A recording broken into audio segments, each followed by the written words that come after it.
दोस्तों नमस्कार, मेरा नाम मुकेश और आप देख रहे हैं पांडे गुरुजी यूट्यूब चैनल।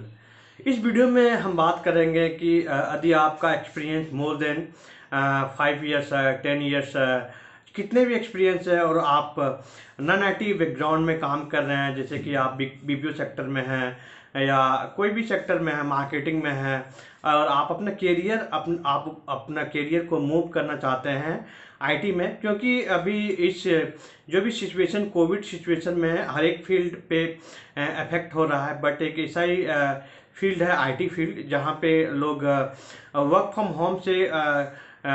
होम से अपने काम चला रहे हैं, क्योंकि एक ऐसा ही फील्ड है जो पे हम लोग ऑनलाइन काम कर सकते हैं। तो बहुत सारे फील्ड के स्टूडेंट हैं जो हमें डेली बेसिस पे कमेंट आता है कि मुझे 5 ईयर्स 10 ईयर्स का मार्केटिंग में एक्सपीरियंस है, मुझे 5 ईयर्स का बीपीओ में एक्सपीरियंस है, मुझे फाइनेंस में एक्सपीरियंस है, एचआर में एक्सपीरियंस है, मैं अपना करियर आईटी में जंप करना चाहता हूँ। क्या क्योंकि आईटी करियर एक बहुत ही मोर डिमांडेबल करियर है, और इसमें हर एक ईयर बाय ईयर इसमें हर एक बहुत सारी टेक्नोलॉजी आ रही है, और बहुत सारे वर्क जो यूएस मार्केट, यूके मार्केट या ऑस्ट्रेलिया मार्केट से इंडिया में काफ़ी काम हो रही है, क्योंकि यहाँ पे थोड़ी सी लेबर कॉस्ट काफ़ी कम में प्रोवाइड हो जाती है, और अच्छे टेक्निकल पर्सन अच्छे मिल जाते हैं इंडिया में।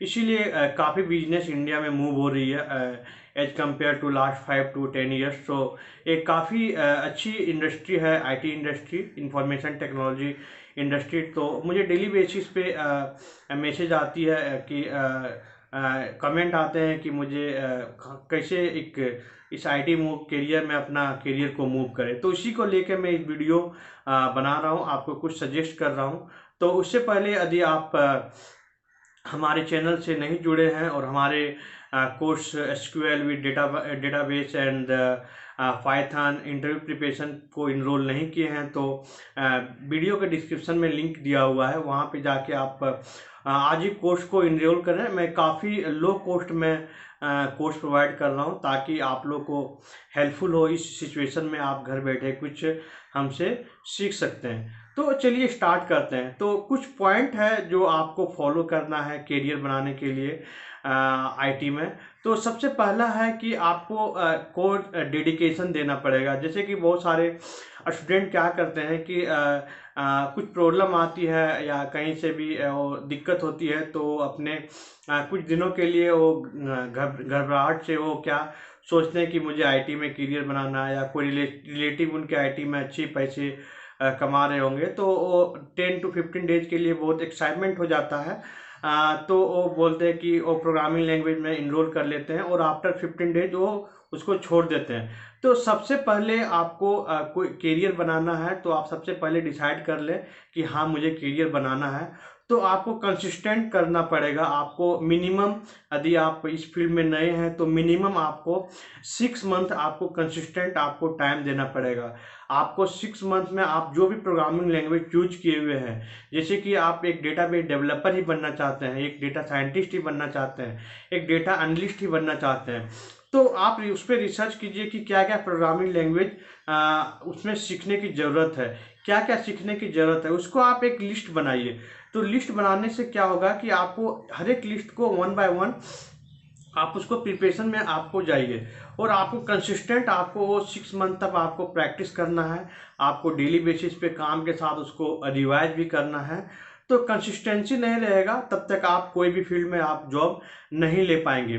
जो सबसे पहला पॉइंट ये होता है। दूसरा पॉइंट होता है कि आप डायरेक्टली जब भी आप आईटी में जंप करना चाहते हैं, तो एक बहुत सारे बड़ा कोर्स को इनरोल नहीं करें, जिसमें फाइनेंशियली भी बहुत बड़ी हो, टाइम ड्यूरेशन भी बहुत बड़ी हो, और सीखने में भी थोड़ी कठिनाई हो।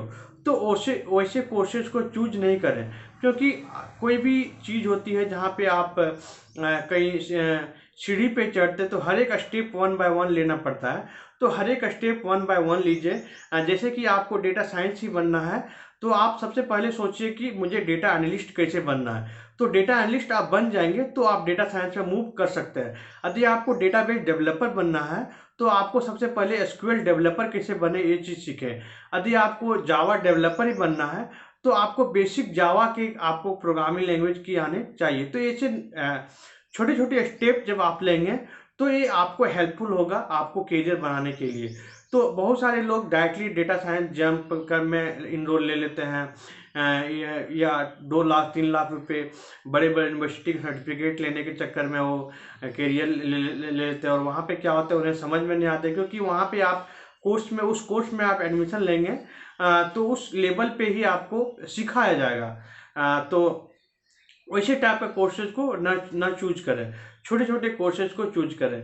उसके बाद जो नेक्स्ट स्टेप आता है कि आप जो भी सीख रहे हैं, जो भी प्रोग्रामिंग लैंग्वेज सीख रहे हैं, वो प्रोग्रामिंग लैंग्वेज को आपको अपने जो भी टाइप ऑफ द वर्क आप कर रहे हैं, जैसे कि आप बीपीओ में ही काम कर रहे हैं, आप मार्केटिंग में ही काम कर रहे हैं, आप कोई भी एचआर में काम कर रहे हैं, फाइनेंस में काम कर रहे हैं, तो विदाउट डेटा का आप कहीं पे काम नहीं करते होंगे। जहाँ पे भी काम करते होंगे आपको कहीं ना कहीं कुछ टाइप ऑफ डेटा पे वर्क करते ही होंगे।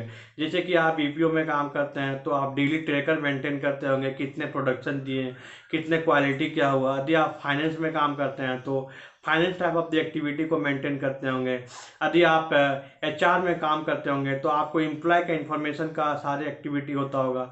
आप मार्केटिंग में काम करते होंगे तो सेलिंग का इंफॉर्मेशन होता होगा। तो उस टाइप का डेटा को आप अपने रियल टाइम के में जो भी प्रोग्रामिंग लैंग्वेज सीख रहे हैं, जैसे कि आप एसक्यूएल ही सीख रहे हैं, तो एसक्यूएल में उस टाइप का डेटा को रिलेट करना सीखिए। उस टाइप को डेटा को रिलेट करने के बाद आप डमी डेटा अपने डेटाबेस में बनाइए। और सपोज आपको फाइंड आउट करना है कि पिछला 1 ईयर में कैसे कितना मेरा सेल हुआ, वो चीज़ को आप एसक्यूएल से सॉल्व करने के लिए कोशिश किए।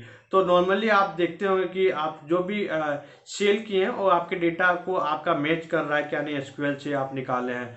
ऐसे ही यदि आप डेली ट्रैकर मेंटेन करते हैं तो एसक्यूएल में टेबल आप जितने भी प्रोडक्टिविटी किए हैं वो आप एसक्यूएल में डेटा इंसर्ट किए।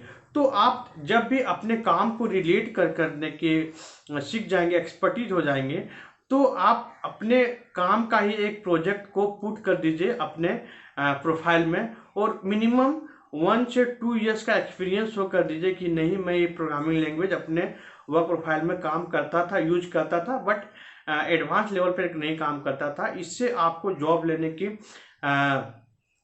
लेने की पॉसिबिलिटी ज़्यादा बढ़ जाएगी।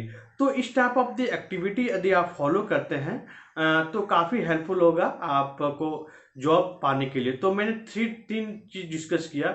सबसे पहले आपको कंसिस्टेंट करना है। सेकंड चीज़ मैंने आपको बताया कि आपको वैसे प्रोग्रामिंग लैंग्वेज लेना है जो आपके लिए इजी हो, आपके लिए जो इंटरेस्ट हो, और डायरेक्टली बड़े कोर्सेज में जंप ना करें।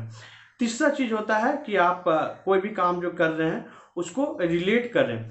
चौथा चीज़, आप जब भी मेन आपको जॉब लेने का मेन मकसद है तो आप सैलरी पे नहीं जाए। आप चाहें कि हमें कैरियर कैसे बनना है, तो 2 to 3 ईयर्स के बाद आपका वो सैलरी बड़ा इक्वल हो जाएगा और ज़्यादा भी हो सकता है। कभी कभी क्या होता है कि लोग 30,000 कहीं बीपीओ में मिल रहा है बट आईटी में ओनली 20,000 मिल रहा है, तो लोग ज्वाइन नहीं करते। बट आप बीपीओ में 5 ईयर्स के बाद भी आपका 40,000 सैलरी रहेगा, बट आप यदि आईटी में रहेंगे 5 ईयर्स का तो आपको 1 लाख से भी ज़्यादा सैलरी हो सकता है। तो ये आप एक दो साल आप अपना ये मेंटेन कर सकते हैं सैलरी। तो उसके बाद होता है कि अच्छे जो भी कंटेंट है वो है रिज्यूमे प्रिपरेशन करने के लिए। तो आप जिस टॉपिक में आपको ज़्यादा नॉलेज है, जैसे कि एसक्यूएल पार्ट में particular store procedure function trigger, इसी में हमको नॉलेज है, तो आप उस पार्टिकुलर टॉपिक को हाईलाइटेड कर दें रिज्यूमे में, क्योंकि उससे आपको रिज्यूमे में क्वेश्चन पूछा जाएगा और आप इजीली उसका जवाब दे सकते हैं, क्योंकि जो हाईलाइटेड चीज़ होते हैं उस पर इंटरव्यूअर का ज़्यादा फोकस होता है। तो होप आपको ये पॉइंट समझ में आ गया होगा। उसके बाद भी यदि आप एसक्यूएल में प्रोग्रामिंग लैंग्वेज हमसे सीखना चाहते हैं, पाइथन प्रोग्रामिंग लैंग्वेज हमसे सीखना चाहते हैं, तो आप हमारे कोर्स जो वीडियो का डिस्क्रिप्शन लिंक में दिया हुआ है वहाँ पे इनरोल कर सकते हैं। और काफ़ी लो कॉस्ट में मैं प्रोग्रामिंग पढ़ा रहा हूँ, और आपको totally real time programming language पढ़ाया जाएगा। आपको टोटली रियल टाइम डेटाबेस होगा, रियल टाइम सिनेरियो होंगे, रियल टाइम क्वेश्चन होंगे, सारे मैं बैच में प्रोवाइड करता हूँ, और पर्सनल ट्रेनिंग भी प्रोवाइड करता हूँ। आपके अकॉर्डिंग जो भी सूटेबल हो आप हमें कांटेक्ट कर सकते हैं। डिस्क्रिप्शन में मेरा नंबर भी दिया हुआ है। तो बस इस वीडियो में बस इतना ही। आगे के वीडियो पाने के लिए हमारे चैनल से जरूर जुड़ें और हमारे चैनल को सब्सक्राइब जरूर करें। Thank you so much.